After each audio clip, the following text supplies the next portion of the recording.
Hello बच्चों, आप सबका आपके अपने चैनल गोविंद मैथ लेक्चर्स में एक बार फिर से स्वागत है। तो कैसे हो आप सब? उम्मीद करता हूं आप सब अच्छे होंगे और आप सबकी पढ़ाई भी अच्छी चल रही होगी।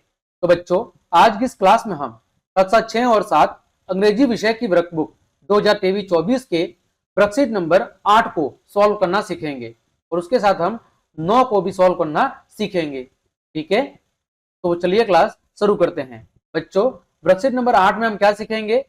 Read text with comprehension, identify keywords from the sentences. यानी यहां पर हमें जो वाक्य दिए गए हैं उन वाक्यों को पढ़ना है और उसके आधारित पर जो शब्द बन रहा है उस शब्द की क्या करनी है, पहचान करनी है। देखो, read the given sentences and right the answer in the one word. यहां पर हमें जो वाक्य दिए गए हैं उनको अच्छे से पढ़ना है और फिर एक शब्द के अंदर हमें क्या देना है, उसका उत्तर देना है। ठीक है, देखो पहला वाक्य, I use it to write my thoughts. वह वस्तु जिसका उपयोग मैं अपने विचारों को लिखने के लिए करता हूं। तो बच्चों, हम लिखने के लिए किसका उपयोग करते हैं? लिखने के लिए बच्चों हम पेन का उपयोग करते हैं, तो इसका जवाब हो जाएगा पेन। दूसरा, I keep my book in it. वह चीज या स्थान जहां पर मैं बुक जिसके अंदर रखता हूं, वह वस्तु जिसके अंदर मैं अपनी बुक रखता हूं, उसे क्या कहते हैं बच्चों? उसे कहते हैं बैग। बैग यानी थैला। अगला, प्लेस। प्लेस का मतलब है बच्चों स्थान। You go when you fall sick.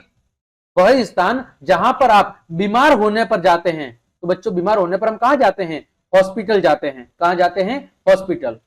अगला, द बस रन्स ऑन। वह स्थान जहां पर बसें दौड़ती है। कहां पर दौड़ती है बच्चों? रोड यानी सड़क पर दौड़ती है। अगला, I use it to correct my mistakes. जिसका उपयोग मैं अपनी गलतियों को सुधारने के लिए करता हूं। उसका मतलब होता है इरेजर। इरेजर मतलब रबड़। यदि आप अपनी कॉपी में कुछ भी लिख देते हो और वो गलत हो जाता है तो उसको सुधारने के लिए हम रबड़ का उपयोग करते हैं। अगला, we use this for calling our friends. जिसका उपयोग हम अपने मित्र से बातें करने के लिए करते हैं, वो क्या है बच्चों? Mobile phone. अगला, all of us go there to study. वह स्थान जहां पर सब पढ़ाई करने के लिए जाते हैं, तो वह स्थान क्या होता है? स्कूल। क्या होता है? School. We drink water from it. जहां से हम पानी पीते हैं, तो जिसमें से हम पानी पीते हैं उसे क्या कहते हैं? उसे हम बोतल कहते हैं। There teachers in the school. वह व्यक्ति जो विद्यालय में पढ़ाते हैं उन्हें क्या कहते हैं बच्चों? टीचर कहते हैं। We sleep on it. वह वस्तु या चीज जिस पर हम क्या करते हैं? स्लीप यानी सोते हैं, तो बच्चों उसे हम क्या कहते हैं? उसे बच्चों हम बेड कहते हैं। ठीक है, आगे बढ़ते हैं बच्चों। Worksheet number 9। यहां पर क्या करना है? Response orally to comprehension questions related to poems. यानी कि इस पोएम से संबंधित जो भी प्रश्न पूछे गए हैं उनके आपको जवाब देने हैं। देखो, recite the given rhythm with your friends in the class. यानी कि इस कहानी को अपने मित्र की मदद से बार बार क्या करना है? दोहराना है। जैसे हिप हॉप और रॉक, इन शब्दों का यहां पर बहुत ज्यादा इस्तेमाल किया गया है। देखो, hip hop hip in the fog. I see frogs stop on a log with a hip hop hip sitting on a rock. I see 4 frogs on the rock. Hip hop hip, now it's hot.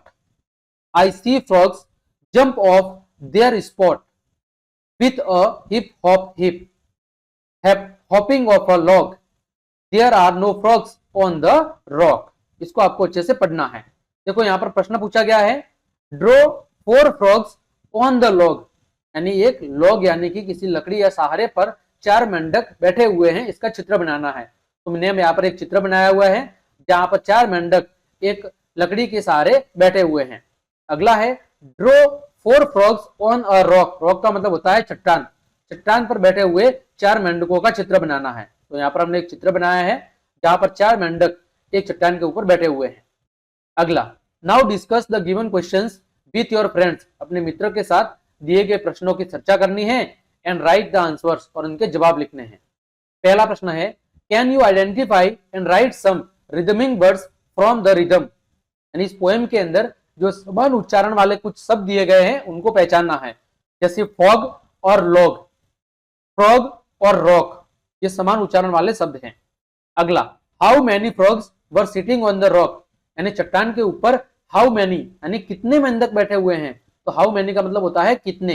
तो चट्टान के ऊपर 4 मेंढक बैठे हुए हैं। तो 4 frogs were sitting on the rock. Rock का मतलब क्या होता है चट्टान। कि चट्टान पर कितने मेंढक बैठे हुए हैं। तो चट्टान पर बच्चों 4 मेंढक बैठे हुए हैं।